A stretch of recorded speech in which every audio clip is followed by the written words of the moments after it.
আমি আলিমুল করিম পিটু আপনাদের সবাইকে স্বাগত জানাচ্ছি মাইক্রোসফট অফিস এক্সেল টিউটোরিয়ালে। তো আজকে আমরা যে কাজটা করব সেটাকে দেখে নিই যে মাল্টিপ্লিকেশন রু অ্যান্ড কলাম, অর্থাৎ রু এবং কলামকে গুণ করব। তো সেটা আমরা একটা নতুন শিটে করব।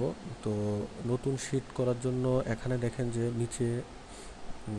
নিচে দেখেন যে এখানে অনেকগুলো শিট 1 2 3 4 5। তো এখানে যদি আপনি ক্লিক করেন তাহলে নতুন একটা শিট তৈরি হবে। তো নতুন একটা শিট নিয়ে আসার পরে আমরা এখানে যে কাজটা করব সেটা হচ্ছে যে এখানে আপনারা দেখতে পাচ্ছেন যে 1 থেকে 10 পর্যন্ত আমরা লিখেছি, এখানে 1 থেকে 10 পর্যন্ত লিখেছি, তারপরে রু কলম পরস্পর গুণ করেছি। তো এই কাজটা করার জন্য প্রথমে এখানে 1 লেখেন, লেখার পরে 2 3 4 এগুলো লিখতে হবে না। এটা করার জন্য অর্থাৎ অটোমেটিক্যালি চলে আসবে। তো এটা করার জন্য আপনার কিবোর্ডের কন্ট্রোল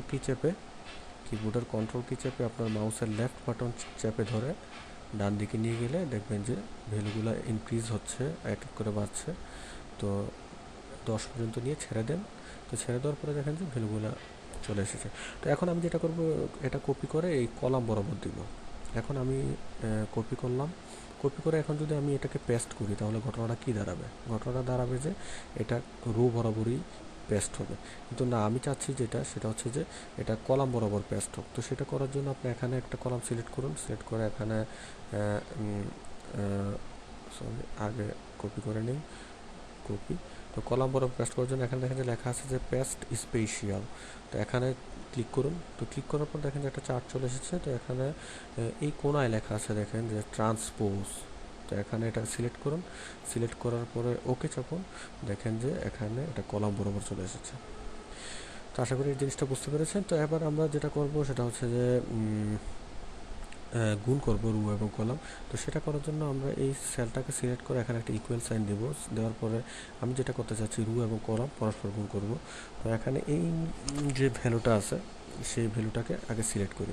তো সিলেক্ট করার পর একটা জিনিস আপনি খেয়াল করেন, এখন যদি আমি চাই যে 1 দিয়ে আমি সবগুলো ভ্যালুকে গুণ করব তাহলে দেখেন যে 1 একে 1, 2 একে 2, তার মানে কি এই 1টা স্থির থাকছে, কিন্তু এই যে ভ্যালুগুলো আছে অর্থাৎ কলামের ভ্যালুগুলো চেঞ্জ হচ্ছে। যদি এই রোটাতে আমি অ্যান্সারগুলো লিখতে চাই তাহলে 1 একে 1, 2 একে 2, 3 একে 3, 4 একে 4, তার মানে হচ্ছে কি 1টা স্থির, কিন্তু এই ভ্যালুগুলো চলতে থাকবে। তো এটা কন্ট্রোল করার জন্য এমএস এক্সেল সে একটা ল দেয়, সেটা হচ্ছে ডলার সাইন দিয়ে লটা করতে হয়। তো সেটা করার জন্য আপনার ডলার সাইন দিয়ে লটা কীভাবে আনবেন সেটা হচ্ছে F4 চাপুন আপনার কিবোর্ডের। তো দেখেন যে দুটো ডলার সাইন এসেছে। তো ডলার সাইনের এখানে যে ডলার সাইন সেটার মানে হচ্ছে যে দুটা ধরতে পারেন তালা, অর্থাৎ দুটা যে কলাম এবং রো দুটাকে আমি লক করে দিলাম, এটা দিয়ে এটা বোঝায়। অর্থাৎ এখানে 1 দিয়ে আপনি 1কে গুণ করতে পারবেন, 1 2-এ যাবে না, কারণ হচ্ছে এখানে আমি লক করে দিয়েছি।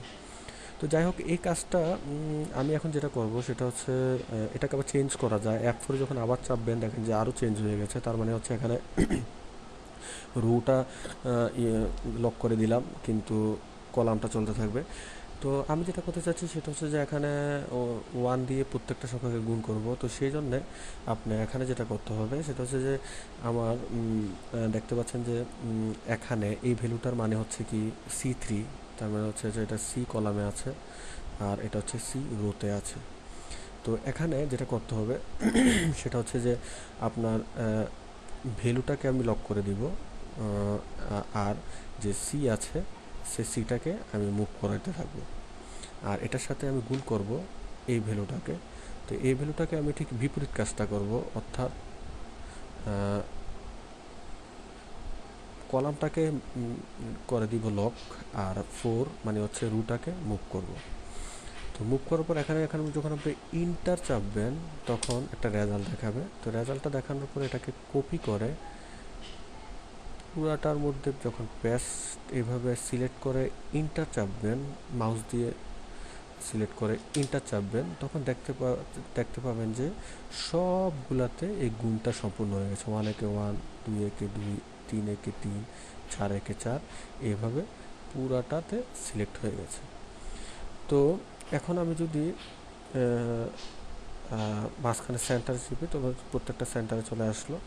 তো আপনারা দেখতে পেলেন যে কিভাবে রো এবং কলাম গুণ করতে হয়। তো এখানে যদি আপনাদের কোনো কনফিউশন থাকে, বিশেষ করে ডলার সাইনটা নিয়ে বা ডলার লটা নিয়ে যদি আপনার কনফিউশন থাকে, তো সেটা আমার এই টিউটোরিয়ালের নিচে ইমেল অ্যাড্রেস আছে, আপনারা চাইলে ইমেল অ্যাড্রেস আমাকে মেল করতে পারেন, তাহলে আমি আরেকটা টিউটোরিয়াল দিতে চেষ্টা করব শুধু এই ডলার সাইনটার উপর।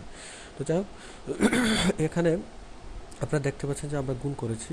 তো আপাতত এতটুকু থাকুক, কারণ হচ্ছে পরবর্তী যে টিউটোরিয়ালে সেটাতে আমি দেখাবো যে এই কাজটাই আপনি আপডেট কিভাবে করতে পারেন, অর্থাৎ 10, 11 থেকে 20 পর্যন্ত বা 20 থেকে 40 পর্যন্ত কিভাবে করতে পারেন উইদাউট এই কাজটা করা ছাড়া, শুধু কপি টু পেস্ট করে কিভাবে করতে পারেন সেটা আমি দেখাবো পরবর্তী টিউটোরিয়ালে।